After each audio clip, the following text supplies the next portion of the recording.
အားလုံးပဲမင်္ဂလာပါနိပညာအချက်လက်တွေကိုအတူတူလေ့လာဆန်းစစ်သွားမယ်ဒီအစီအစဉ်လေးနဲ့ကြိုဆိုပါရစေကွန်ပျူတာ storage စတဲ့တစ်ခုဝယ်ဖို့စဉ်းစားတဲ့အခါနိပညာအခေါ်ဝေါ်အတူကောက်စာလုံးတွေကြားထဲမှာတော်တော်လေးမျက်စိလေသွားတတ်တယ်မလားဟုတ်ပါတယ်တကယ်ကိုရှုပ်ထွေးလွန်းလာပါတယ်ရိုးရိုးသားသားဝန်ခံရရင် M2 တို့ PCIe တို့ NVMe SATA နဲ့ AACH ဆိုတဲ့စကားလုံးတွေကိုတွေ့ခဲ့အခါတကယ်နိပညာကိုမကြည့်ပဲဂျပန်စာလုံးတွေစီထားတာကိုထိုင်ကြည့်နေရတယ်လို့ခန်းစားရတတ်ပါတယ်ဒါပေမဲ့စိတ်မပူပါနဲ့ဒီအစီအစဉ်အဆုံးမှာတော့ရိုးရှင်းတဲ့ဥမာလေးတွေကသဖြင့်ဒီစကားလုံးတစ်ခုချင်းစီတိုင်ကဘာကိုဆိုလိုတယ်လဲဆိုတာကိုရှင်းရှင်းလင်းလင်းကြီးတဘောပေါက်တာပါလိမ့်မယ်။ Okay အခုပဲစတင်လေ့လာကြည့်လိုက်ကြရအောင်ဗျာဒီကနေ့တဆင့်ချင်းရှင်းလင်းသွားမယ့်အချက်၅ချက်ကတော့နံပါတ်1 SATA ဆိုတဲ့အစာပြုရနေရနံပါတ်2 HCI ဆိုတဲ့ပိတ်ဆို့နေတဲ့နေရနံပါတ်3 M2 ဆိုတဲ့ပုံသဏ္ဍာန်နံပါတ်4 PCIe ဆိုတဲ့ဝေးပြေလမ်းမကြီးနဲ့နံပါတ်5 NVMe ဆိုတဲ့စွမ်းအင်အဲ့ဒီ၅ချက်ပဲဖြစ်ပါတယ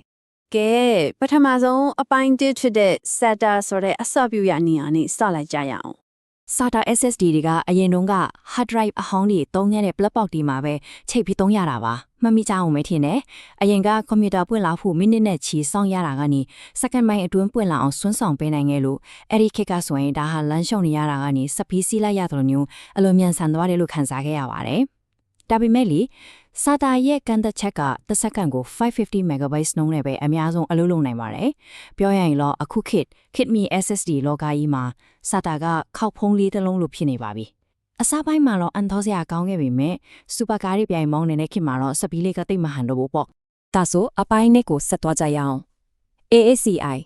ချက်လက်လေးတွေကိုပိတ်ဆို့နေစေတဲ့ဘာသာစကားအဟောင်းအကြောင်းပါဒီ ASCI ဆိုတာက SSD တွေအသုံးမများခင်ကလေပတ်နေတဲ့အချက်ပြားတွေပါတဲ့ hard drive တွေအတွက်မူလကတည်းကတိစော့ခဲ့တဲ့ဘာသာစကားအဟောင်းတစ်ခုပါဒါကြောင့်မလို့ flash storage တွေရဲ့မျက်နှာမြင်မှမှုကိုသူကမကင်တွယ်နိုင်ပါဘူး ASCI ကတစ်ချိန်တည်းမှာ test 32ခုပါတဲ့ command မြင်းကြောင်းတစ်ခုတည်းကိုပဲစီမံခန့်ခွဲပေးနိုင်ပါတယ်ဒါဟာဘာနဲ့တူလဲဆိုရင်လူတွေအရန်စီကနေတဲ့စူပါမားကတ်တစ်ခုမှာငွေရှင်းကောင်တာတစ်ခုတည်းပဲဖွင့်ထားတာနဲ့တွားတူးနေပါတယ်။နောက်ွယ်မှာပစ္စည်းတွေကိုဘလောက်ပဲမြန်မြန်တဲလာနိုင်ပါစေ။ကောင်တာကတစ်ခုတည်းဖြစ်နေတဲ့အတွက်တန်းစီဆောင်ဆိုင်ရမှုကအမြဲတမ်းနေကွယ်ပြီးပိတ်ဆို့မှုတွေဖြစ်နေမှာတေးစားပါပဲ။အခုအပိုင်း3ကိုရောက်လာပါပြီ။ M2 သူ့ရဲ့ပုံသဏ္ဍာန်နဲ့ပတ်သက်ပြီးလူတွေအထင်မြင်လွဲမှားနေတဲ့အပိုင်းလေးပါ။ဒီနေရာမှာဇေဝထေကကြီးမားဆုံးအထင်မြင်လွဲမှားမှုတစ်ခုရှိနေပါတယ်။အဲ့ဒါကတော့ M2 လို့မြင်လိုက်တာနဲ့အလိုလျော့မြန်ဆန်တယ်ဒါမှမဟုတ် NVMe ဖိကုတ်ထရမယ်လို့မားယွင်းစွာယူဆထားကြတာပါပဲတကယ်တမ်းကျတော့ M2 ဆိုတာ drive ရဲ့ရိုးပိုင်းဆိုင်ရာပုံစံပုံသဏ္ဍာန်နဲ့ connector သက်တာထည့်ပါတယ် PK ချောင်းလို့တင်းနေတဲ့ storage stick လေးတစ်ခုဖြစ်ပြီးကြိုးရီမလို့ပဲ motherboard မှာ direct ချိတ်ဆက်နိုင်ုံသက်တာပဲဒီညမှာသိထားရမယ့်အချက်က M2 drive တစ်ခုဟာပုံသဏ္ဍာန်သားအသစ်ဖြစ်နေတာအတွင်းမှာတော့စောစောကပြောခဲ့တဲ့နေကွေးတဲ့စက်တာနီးပညာကိုပဲလျှို့ဝှက်ပြီးအသုံးပြုထားတာမျိုးလည်းဖြစ်နေနိုင်ပါတယ်ဒါကိုပိုပြီးရှင်းလင်းစွာမြင်သာသွားအောင်ဒီနိုင်ရှင်ချက်လေးကိုစဉ်းစားကြည့်လိုက်ပါစာတာနီးပညာတုံးထားတဲ့ M2 drive တစ်ခုကိုဝယ်တာဟာအပြင်းမှန်းကြည့်ရင်တော့အားကစားကားပုံစံပေါင်းနေပြီမဲ့လက်တွေ့မှာတနင်္လာရီကိုမိုင်40ပဲမောင်းနိုင်တဲ့ကားတစ်စီးကိုဝယ်ယူလိုက်တာနဲ့အတီးအကျကိုတူညီနေပါတယ်ပုံမှန်တွင်ပင်ကခင်မီလန်းဆန်းနေပြီမဲ့အဝေးပြေးလမ်းမကြီးပေါ်မှာအမှန်တကယ်ပြေးမှန်တဲ့ကားတစ်စီးရဲ့စွမ်းဆောင်ရည်မျိုးတော့ဘယ်လိုမှမရရှိနိုင်ပါဘူး Okay အခုအပိုင်း၄ကိုရောက်ရှိလာပါပြီPCIe data တွေဖြတ်တန်းသွားလာတဲ့အဝေးပြေးလမ်းမကြီးပါ PCIe ဆိုတာ data တွေကိုတပြိုင်နက်ထိဖြတ်တန်းသွားလာနိုင်အောင်ဖိထုတ်ပေးထားတဲ့အဝေးပြေးလမ်းမကြီးရှိပါတယ်။ဒါဟာခင်မီကင်းကစားတာတွေဗီဒီယိုတီးဖြတ်တာတွေတော့မရှိမဖြစ်ကိုလိုအပ်ပါတယ်။ဒီအချက်လက်တွေကသစင်အမြန်နှုန်းတွေဘယ်လောက်တောင်အစံပဒံခုန်တက်သွားလဲဆိုတာကိုကြည့်လိုက်ကြရအောင်ဗျာ။စတာရဲ့အမြင့်ဆုံးကန့်သက်ချက်ဖြစ်တဲ့550 megabytes ကနေ PCIe 3.0 မှာဆိုရင်3500အထိရောက်လာပြီး PCIe 5.0 မှာဆိုရင်တော့တစ်စက္ကန့်ကိုအမခန့်14000 megabytes အထိတောင်ရရှိနိုင်ပြီဖြစ်တာကိုတွေ့မြင်နိုင်ပါတယ်။ဒါဟာမြို့တဲကလမ်းချင်းလေးလေးနဲ့6လမ်းသွားလမ်းခြေကြီးပေါ်ရောက်သွားတဲ့အခါရောက်သွားနိုင်တဲ့အမြင့်နှုန်းလုံးမကိုခွာခြားသွားသလိုမျိုးပါပဲ။နောက်ဆုံ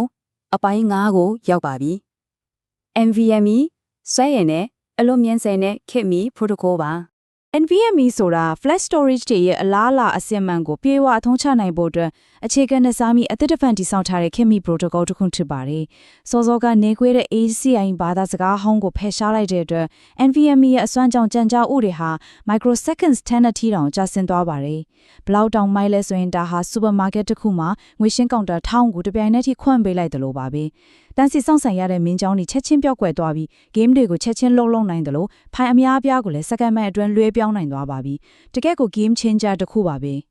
ကဲချုပ်ထွေးနေတဲ့ Docos ကလုံးနဲ့အောင်အောင်ကိုနှိချုပ်ကြည့်လိုက်တဲ့အခါမှာတော့အဒီပတ်တွေကလုံးဝရှင်းလင်းသွားတော့ပြီးထင်ပါတယ်။ SATR ဆိုတာကအစာဖလူရစနစ်ဟောင်းနေတဲ့ဖြစ်ပြီး AHCI ဆိုတာကဘာသာစကားအဟောင်းမှာ